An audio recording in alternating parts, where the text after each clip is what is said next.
नमस्कार दोस्तों, स्वागत है आपका A to Z स्टोरीज अद्भुत ऑफिशियल पर। साधु संत फकीर गुरु रहबरों की सदा ही जय जयकार।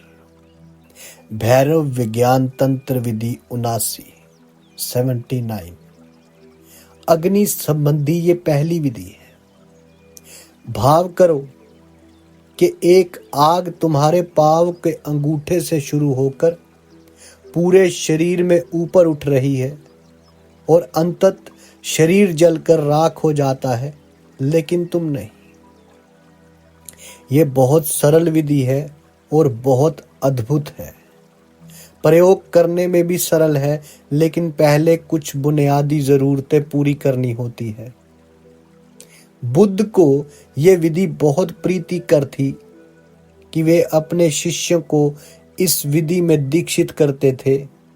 जब भी कोई व्यक्ति बुद्ध से दीक्षित होता था तो वे उससे पहली बात यही कहते थे कि मरघट चले जाओ और वहां किसी जलती चिता को देखो। जलते हुए मरघट में बैठकर देखना था। तो साधक गांव के मरघट में चला जाता था और 3 महीने तक दिन रात वही रहता था। और जब भी कोई मुर्दा आता वे बैठकर उस पर ध्यान करता। वे पहले शव को देखता, फिर आग जलाई जाती और शरीर जलने लगता और वे देखता रहता। 3 महीने तक वे इसके सिवाय कुछ और नहीं करता। वे मुर्दों को जलते देखता रहता। बुद्ध कहते थे, उसके संबंध में विचार मत करना, केवल उसे देखना। और ये कठिन है कि साधक के मन में ये विचार ना उठे कि देर अबेर मेरा शरीर भी जला दिया जाएगा। 3 महीने लंबा समय है और साधक को रात दिन निरंतर जब भी कोई चिता जलती उस पर ध्यान करना था। देर अबेर उसे दिखाई देने लगता कि चिता पर मेरा शरीर ही जल रहा है, चिता पर मैं ही जलाया जा रहा हूं। लोग अपने सगे संबंधियों को जलाने ले जाते, लेकिन वे कभी उस घटना को देखते नहीं। वे दूसरी चीजों के संबंध में या मृत्यु के संबंध में ही बातचीत करने लगते हैं। वे विवाद करते हैं, विवेचन करते हैं, वे बहुत कुछ करते हैं, गपशप करने लगते हैं, लेकिन वे कभी दाह संस्कार क्रिया का निरीक्षण नहीं करते हैं। इसे तो ध्यान बना लेना चाहिए। वहां बातचीत की इजाजत नहीं होनी चाहिए। अपने किसी प्रिय को जलते हुए देखना दुर्लभ अनुभव है। वहां तुम्हें ये भाव अवश्य उठेगा कि मैं जल रहा। अगर तुम अपनी मां को जलते हुए देख रहे हो, या पिता को, या पत्नी को, या पति को, तो ये असंभव है कि तुम अपने को भी उस चिता में जलते हुए ना देखो। ये अनुभव इस विधि के लिए सहयोगी होगा। ये पहली बात। दूसरी बात कि अगर तुम मृत्यु से बहुत भयभीत हो तो तुम इस विधि का प्रयोग नहीं कर सकोगे, क्योंकि ये भय ही अवरोध बन जाएगा। तुम उसमें प्रवेश ना कर सकोगे, या तुम ऊपर ऊपर कल्पना करते रहोगे, मगर तुम अपने गहन प्राणों से उसमें प्रवेश नहीं करोगे। तब तुम्हें कुछ भी नहीं होगा। तो ये दूसरी बात स्मरण रहे कि तुम चाहे भयभीत हो या नहीं, मृत्यु निश्चित है। केवल मृत्यु निश्चित है। उससे कोई फर्क नहीं पड़ता कि तुम भयभीत हो या नहीं। ये अप्रासंगिक है। जीवन में मृत्यु के अतिरिक्त कुछ भी निश्चित नहीं है। सब कुछ अनिश्चित है, केवल मृत्यु निश्चित है। सब कुछ संयोगिक है, हो सकता है या नहीं भी हो सकता है, लेकिन मृत्यु संयोगिक नहीं है। लेकिन मनुष्य के मन को देखा, हम सदा मृत्यु की चर्चा इस भांति करते हैं मानो वे दुर्घटना हो। जब भी किसी की मृत्यु होती है हम कहते हैं कि वे असमय मर गया। जब भी कोई मरता है तो हम इस तरह की बातें करने लगते हैं मानो ये कोई अनहोनी घटना है। सिर्फ मृत्यु अनहोनी नहीं, सिर्फ मृत्यु सुनिश्चित है, बाकी सब कुछ संयोगिक है। मृत्यु बिल्कुल निश्चित है, तुम्हें मरना है। और जब मैं कहता हूं कि तुम्हें मरना है तो ऐसा लगता है कि ये मरना कहीं भविष्य में है, बहुत दूर है। ऐसी बात नहीं है, तुम मर ही चुके हो। जिस क्षण तुम पैदा हुए तुम मर चुके। जन्म के साथ ही मृत्यु निश्चित है। उसका एक छोर, जन्म का छोर घटित हो चुका है। अब दूसरे छोर को, मृत्यु के छोर को घटित होना है। इसलिए तुम मर चुके हो, आधे मर चुके हो, क्योंकि जन्म लेने के साथ ही तुम मृत्यु के घेरे में आ गए, दाखिल हो गए। अब कुछ भी उसे नहीं बदल सकता, अब उसे बदलने का उपाय नहीं है। और दूसरी बात कि मृत्यु अंत में नहीं घटेगी, वह घट ही रही है। मृत्यु एक प्रक्रिया है, जैसे जीवन प्रक्रिया है वैसे ही मृत्यु भी प्रक्रिया है। द्वैत हम निमृत करते हैं, लेकिन जीवन और मृत्यु ठीक तुम्हारे दो पांव की तरह है। जीवन और मृत्यु दोनों एक प्रक्रिया है। तुम प्रतिक्षण मर रहे हो। मुझे ये बात इस तरह से कहने दो, जब तुम श्वास भीतर ले जाते हो तो वे जीवन है, और जब तुम श्वास बाहर निकालते हो तो वे मृत्यु है। बच्चा जन्म लेने पर पहला काम करता है कि वे श्वास भीतर ले जाता है। बच्चा पहले श्वास छोड़ नहीं सकता, तो उसका पहला काम श्वास लेना है। वे श्वास छोड़ नहीं सकता क्योंकि उसके सीने में हवा नहीं है। और मरता हुआ बूढ़ा आदमी अंतिम कृत्य करता है कि वे श्वास छोड़ता है। मरते हुए तुम श्वास ले नहीं सकते, या कि ले सकते हो। जब तुम मर रहे हो तो तुम श्वास छोड़ना ही तुमको होगा। पहला काम श्वास लेना है और अंतिम काम श्वास छोड़ना है। श्वास लेना जीवन और श्वास छोड़ना मृत्यु है। प्रत्येक क्षण तुम यही काम कर रहे हो। तुमने शायद ये निरीक्षण ना किया हो, लेकिन ये निरीक्षण करने जैसा है। जब भी तुम श्वास छोड़ते हो तुम शांत अनुभव करते हो। लंबी श्वास बाहर फेंको और तुम्हें अपने भीतर एक शांति का अनुभव होगा। और जब भी तुम श्वास भीतर लेते हो तुम बेचैन हो जाते हो, तनावग्रस्त हो जाते हो। भीतर जाती श्वास की तीव्रता ही तनाव पैदा करती है। और सामान्यतः हम सदा श्वास लेने पर जोर देते हैं। अगर मैं कहूं कि गहरी श्वास लो तो तुम सदा श्वास लेने से शुरू करोगे। सच तो ये है कि हम श्वास छोड़ने से डरते हैं। यही कारण है कि हमारी श्वास इतनी उथली हो गई है। तुम कभी श्वास छोड़ते नहीं, तुम श्वास लेते हो। सिर्फ तुम्हारा शरीर श्वास छोड़ने का काम करता है, क्योंकि शरीर सिर्फ श्वास लेकर ही जीवित नहीं रह सकता। एक प्रयोग करो, पूरे दिन जब भी तुम्हें स्मरण रहे श्वास छोड़ने पर ध्यान दो। श्वास बाहर फेंको और तुम श्वास भीतर मत लो। श्वास लेने का काम शरीर पर छोड़ दो। तुम केवल श्वास छोड़ते जाओ, लंबी और गहरी श्वास, और तब तुम्हें एक गहन शांति का अनुभव होगा, क्योंकि मृत्यु मौन है, मृत्यु शांति है। और अगर तुम श्वास छोड़ने पर ध्यान दे सके, ज्यादा से ज्यादा ध्यान दे सके, तो तुम अहंकार रहित अनुभव करोगे। श्वास लेने से तुम ज्यादा अहंकारी अनुभव करोगे और श्वास छोड़ने से ज्यादा अहंकार रहित। तो श्वास छोड़ने पर ज्यादा ध्यान दो। पूरे दिन जब भी याद आए गहरी श्वास बाहर फेंको, लो मत। श्वास लेने का काम शरीर को करने दो, तुम कुछ मत करो।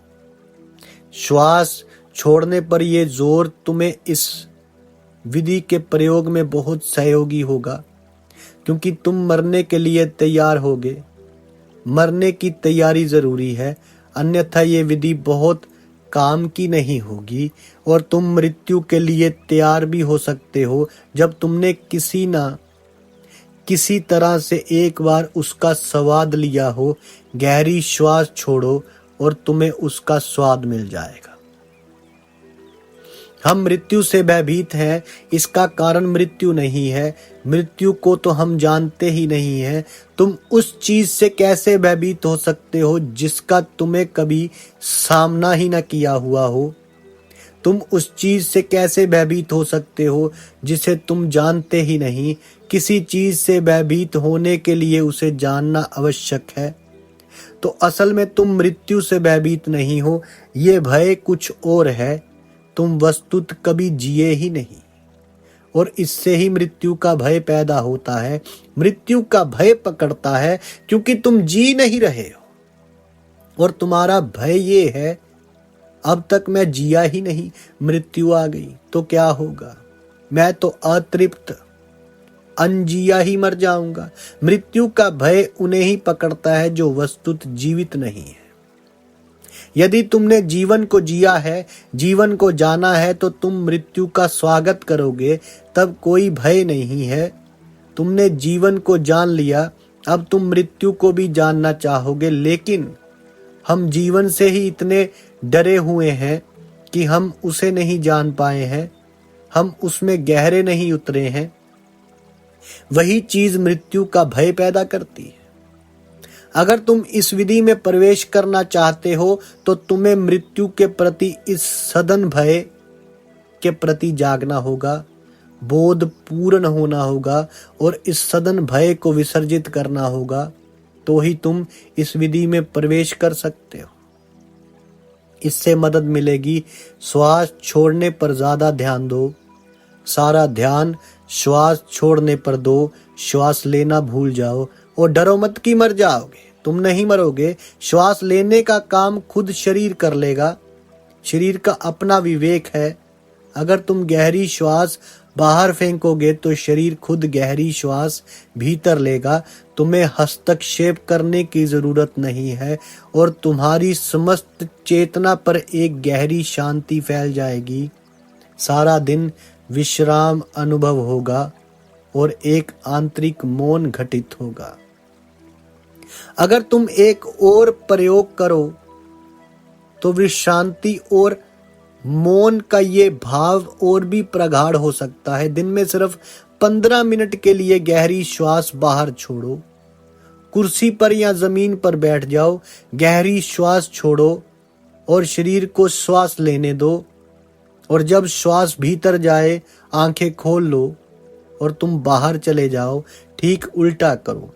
जब श्वास बाहर आए तुम भीतर चले जाओ और जब श्वास भीतर आए तो तुम बाहर चले जाओ।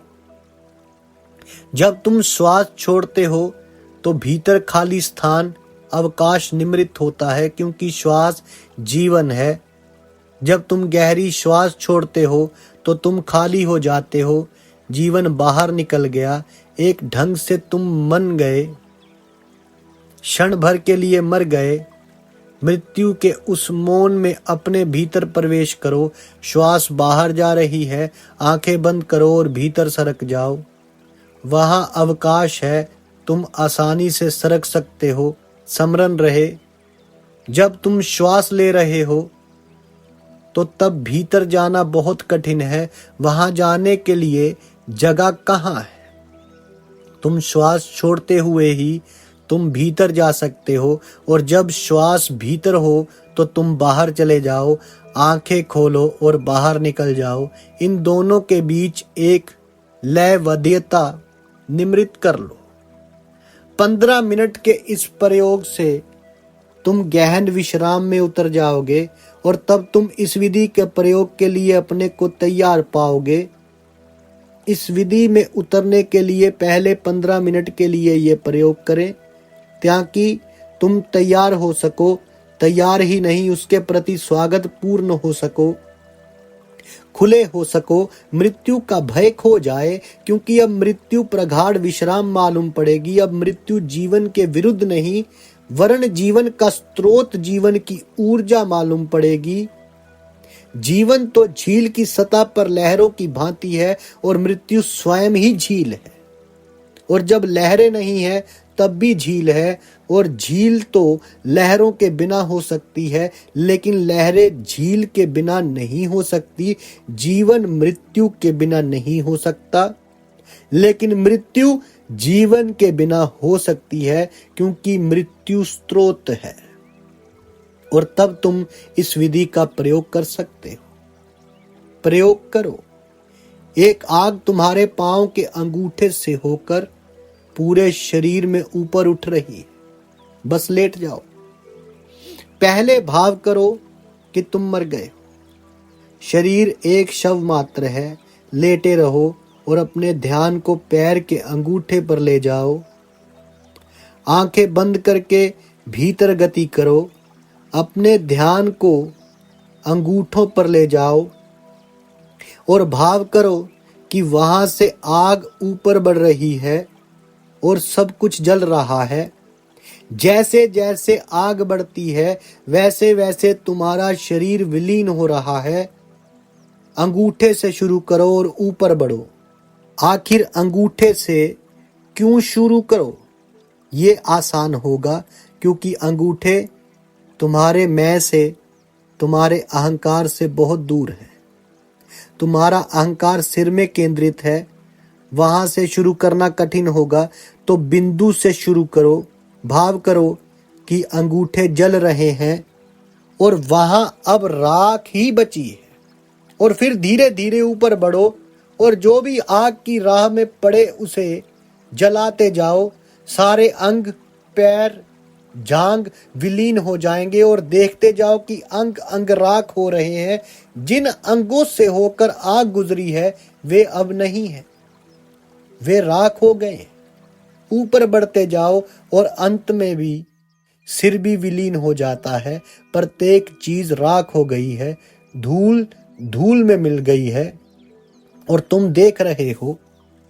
और अंतत शरीर जलकर राख हो जाता है, लेकिन तुम नहीं। तुम शिखर पर खड़े दृष्टा रह जाओगे, साक्षी रह जाओगे। शरीर वहां पड़ा होगा, मृत, जला हुआ, राख, और तुम दृष्टा होगे, साक्षी होगे।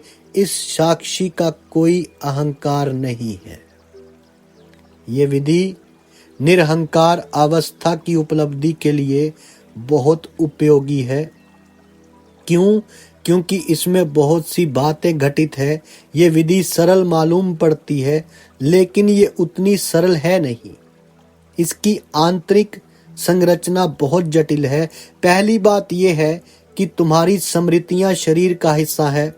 स्मृति पदार्थ है, यही कारण है कि उसे संग्रहित किया जा सकता है। स्मृति मस्तिष्क के कोष्ठों में संग्रहित है। स्मृतियां भौतिक हैं, शरीर का हिस्सा है।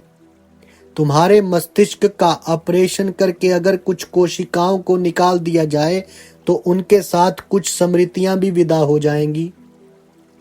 स्मृतियां मस्तिष्क में संग्रहित रहती हैं। स्मृति पदार्थ है, उसे नष्ट किया जा सकता है।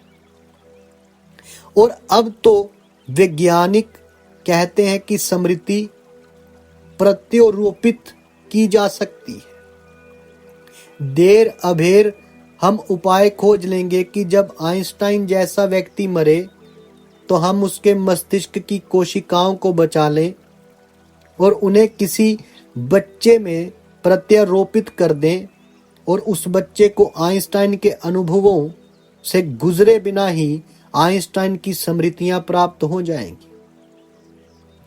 तो स्मृति शरीर का हिस्सा है, और अगर सारा शरीर जल जाए, राख हो जाए, तो कोई स्मृति नहीं बचेगी। याद रहे, ये बात समझने जैसी है। अगर स्मृति रह जाती है तो शरीर अभी बाकी है और तुम धोखे में हो। अगर तुम सचमुच गहराई से इस भाव में उतरोगे कि शरीर नहीं है, जल गया है, आग ने उसे पूरी तरह राख कर दिया है, तो उसे क्षण तुम्हें कोई स्मृति नहीं रहेगी। साक्षी तब से उस क्षण में कोई मन नहीं रहेगा।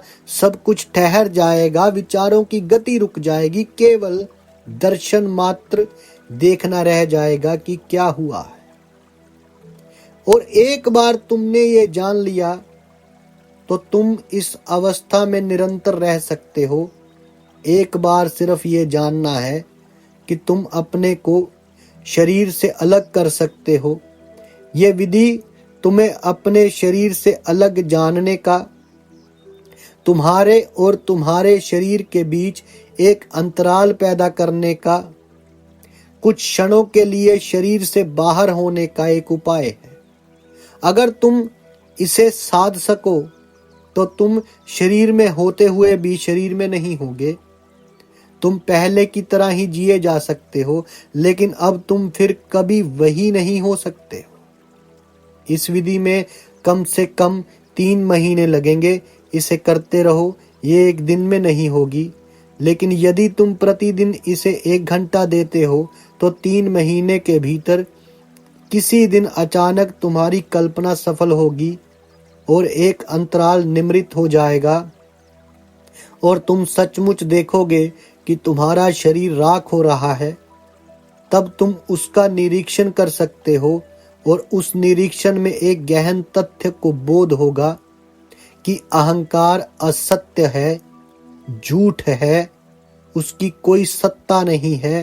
अहंकार था क्योंकि तुम शरीर के विचारों से, मन से तादात्म्य किए बैठे थे। तुम उनमें से कुछ भी नहीं हो, ना मन, ना विचार, ना शरीर। तुम उस सब में से भिन्न हो जाते हो जो तुम्हें घेरे हुए है।